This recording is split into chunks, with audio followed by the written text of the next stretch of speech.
बहु प्रतीक्षित संपर्कर सेतु पूजारीपाली और जरुमिली झारसुगुड़ारू सीधा बरगढ़ मात्र 3 किलोमीटर रास्ता एवं समस्या दूर होईछि। दशंधि धरी निर्यातित होइतिबा झारसुगुड़ा लखनपुर ब्लॉकवासी आज उद्धार पाइबार एक बाट फिटिछि। ए संबंध में आलोचना आम सहित अच्छा मान्यवर राजस्व और विपर्य परिचालना मंत्री श्रीजुक्त सुरेश पूजारी आसतु तांकटू बुझी नेबा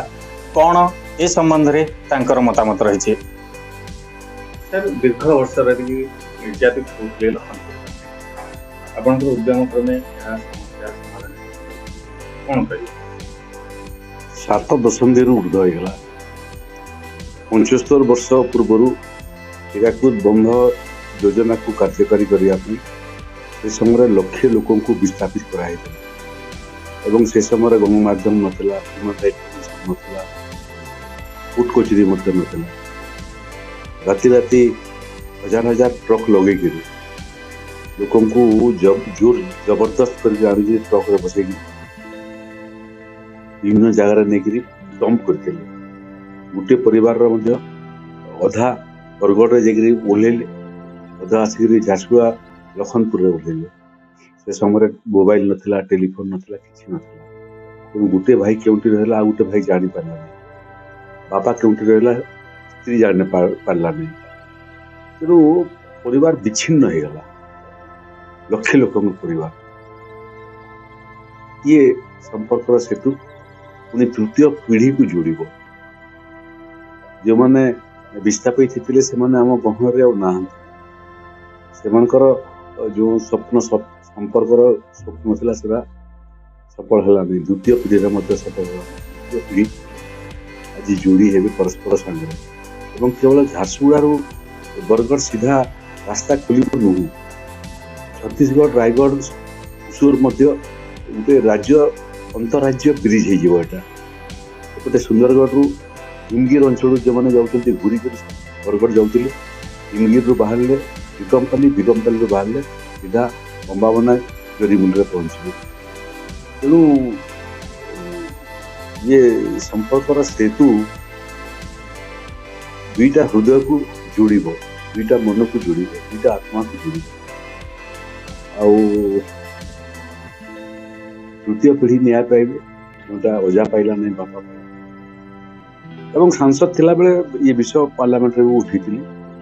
एवं राजपथ एवं परिवहन विभाग मंत्री श्रीयुक्त नितिन गडकरी से समय मुझे कही संपर्क सेतुर आवश्यकता एवं 2 मिनिट लगे निष्पत्ति करने से समय 270 कोटी टंका 19-20 आर्थिक वर्ष मंजूर करते किंतु विगत सरकार पैसा पाइला काम कला नहीं कौन आड़ देखिक काले ये सेतु हो गले सुरेश पूजारी श्रेय बढ़ीज करदेले नहीं जो मैंने करदेले नहीं आज से लोक क्षमता बाहर कर नुआ सरकार 10 मास कर जीवन गोटे बड़ स्वप्न साकार हाँपी जाऊँगी मोर स्वप्न जो स्वप्न लोक देखी से स्वप्न को मुझे आपणे ये ब्रिजटा जमीती गढ़ा संपर्क सेतु तैयारी करवा एवं परिवार तृतीय पीढ़ी को मन एवं आत्मा को जोड़ा खाली सीधा साकार हाँपी जाऊँगी 2 वर्ष 6 मास खंडे लगे प्राय 300 कोटी टका खर्च हो जलभंडार उपरे एटा प्रथम सेतु हम एत बड़ जलभंडार उपरे प्रथम सेतु हम ओडिशा रे एवं भारत वर्षर मध्य सबुठारु लंबा सेतु भितर गोटे एवं लंबा दृष्टि ओडिशा मध्य सबुठारु लंबा सेतु होगापी जाऊँगी आपण कल्पना करते जलभंडार उपर जेहेतु होउछि से पुणी पर्यटन कथा आसो पर्यटन रोडमेप प्रस्तुत आरंभ है वाटर स्पोर्ट्स एवं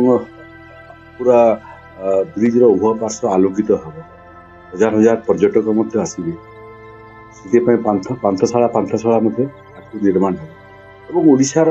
गोटे सेतु देखापी सेतुर चतुर्पार्श्व देखापी पर्यटक मान व्यापक संख्या आसवे बहुत लोकंर बेपार सुजोग पाइबे तेणु झारसुगुड़ार इतिहास भीतर सबुठ बड़ आम अपेक्षा कर शीघ्र से दिनटा आस शिलान्यास हम काम आरंभ हम और लोक तृतीय पीढ़ी न्याय पाइबे। ଆପଣ ଦେଖୁଥିଲେ ମନ୍ତ୍ରୀ ମଧ୍ୟ ସେ ନିଜେ ସ୍ୱୀକାର କରିଛନ୍ତି ଯେ ଏଇଟା ତୃତୀୟ ପିଢ଼ି ନ୍ୟାୟ ପାଇବେ। ବାସ୍ତବିକ ଏହି ସମ୍ପର୍କ ସେତୁ କେବଳ ଯେ ଝାରସୁଗୁଡ଼ା ଏବଂ ବରଗଡ଼ ଦୁଇଟି ଜିଲ୍ଲାକୁ ଯୋଡ଼ିବ ତାହା ନୁହେଁ, ପଡ଼ୋଶୀ ଛତିଶଗଡ଼ ରାଜ୍ୟକୁ ମଧ୍ୟ ଯୋଡ଼ିବ। ବ୍ରଜାରନଗରରୁ ବସନ୍ତ ଜେନା, ଡିଡି ନ୍ୟୁଜ୍ ଓଡ଼ିଆ।